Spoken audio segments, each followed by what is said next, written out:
इस अहम सवाल पर बात करने के लिए हमारे साथ मौजूद है साबिक secretary election commission Kanwar Dilshad साहब। बहुत बहुत शुक्रिया सर हमें वक्त देने के लिए। सर, ईसीबी के तहफ्फुज़ात क्या हैं, वो पहले भी सामने आए, अभी दोबारा हम तफसील से आपसे बात करेंगे।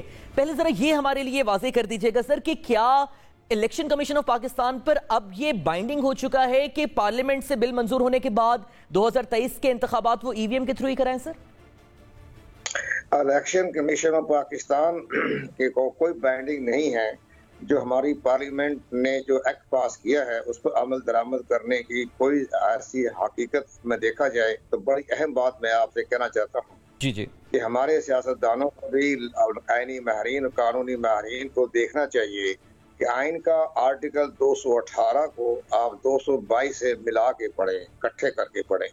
उसका जो आर्टिकल 222 का जो सब सेक्शन एफ है उसमें ये लिखा हुआ है, बड़ा साफ लिखा हुआ है कि जनाब कि कोई भी एक्ट जो वफाकी पार्लियामेंट या चारों सूबाई असम्बली कोई ऐसा एक्ट पास करती है जो इलेक्शन कमीशन ऑफ पाकिस्तान की गैर जानबदारी को हरफ आता हो या उसके अंदर कोई ऐसा एक्ट है जो आइन से मुतसादम है, तो इलेक्शन कमीशन उस पर अमल दरामद कराने का रवादार नहीं है।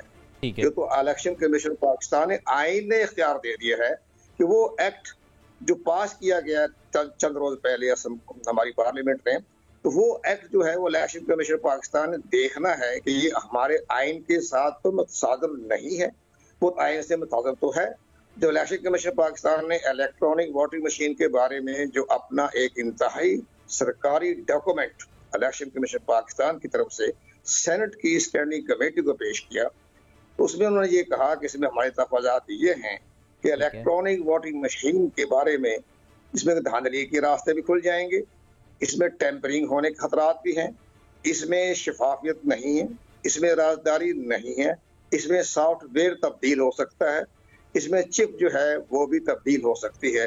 इस लिहाज से इस हमारे एतराज़ात यही हैं। लेकिन कंवर साहब, शिबली फराज साहब ने तो चैलेंज कर दिया, उन्होंने कहा कि माहिर हैकर आ जाए, हैक कर दे इसको, 10 लाख रुपए वहां पर उसको इनाम दे देंगे। वो तो बड़े कॉन्फिडेंट है, ये तो हैक हो ही नहीं सकती मशीन। शिबली फराज साहब ने बिल्कुल सही फरमाया, इसलिए कि इसमें हैक नहीं होना, हैक की बात और है, इसमें आप टेम्परी की बात कर रहे हैं। इलेक्शन कमीशन ने हैक की बात नहीं की। इलेक्शन कमीशन पाकिस्तान ने ये कहा कि इसकी जो उसकी सॉफ्टवेयर में तब्दीली कर दे, गरारी बदल दे, तो सारा वोट चला जाएगा जिस पार्टी के नाम से गरारी बनेगी, सॉफ्टवेयर बनेगा। और इसके साथ साथ उनका जिसकी चिप अगर गुम कर दी जाए तो पता नहीं चलेगा वो किस पार्टी को सारा वोट चला गया।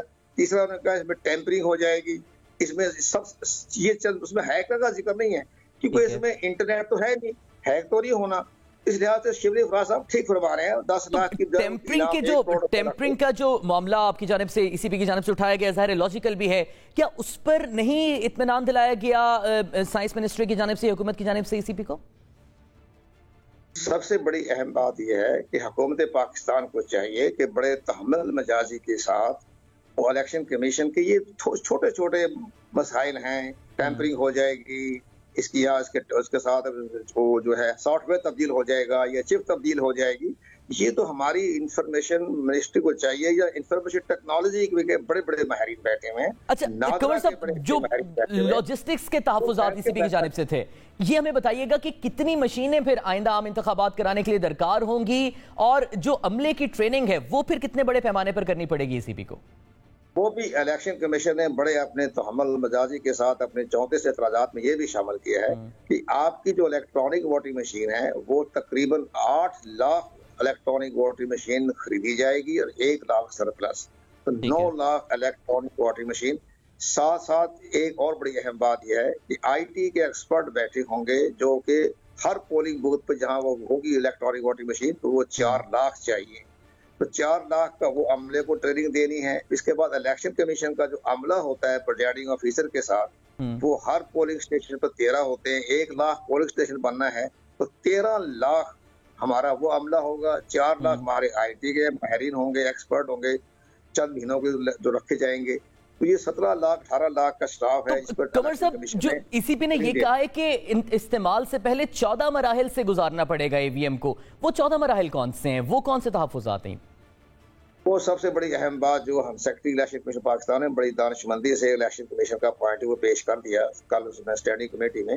उसमें उन्होंने उसमें आता है सबसे बड़ी लॉजिस्टिक तो ये होगा कि आपका वेयर हाउस बने, एयर कंडीशन वेयर हाउस कहाँ रखी जाएगी, मशीनें कहाँ रखी जाएंगी।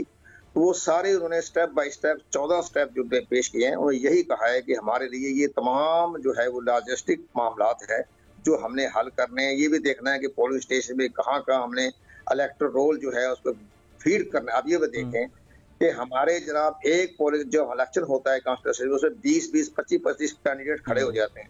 अब उनका सबका जो बनेगा बैलेट पेपर सबके निशान बनेंगे तो वो तो इलेक्ट्रॉनिक वोटिंग वो भी देखना है इसके अंदर वो कैपेसिटी है कि नहीं, किधर 20-20 पास कर लें। तो दुनिया भर में जो होता है वो 4 या 5 खड़े होते हैं पोलिंग हर कॉन्स्टिट्यूंसी में, यहाँ 25-25 खड़े होते हैं। तो ये सारे मामला को इलेक्शन कमीशन ने 14 स्टेप बयान किया और ये कहेगा हम स्टेप बाय स्टेप चलेंगे। जैसे इंडिया ने 25 साल लगाए इलेक्ट्रॉनिक वोटिंग मशीन को।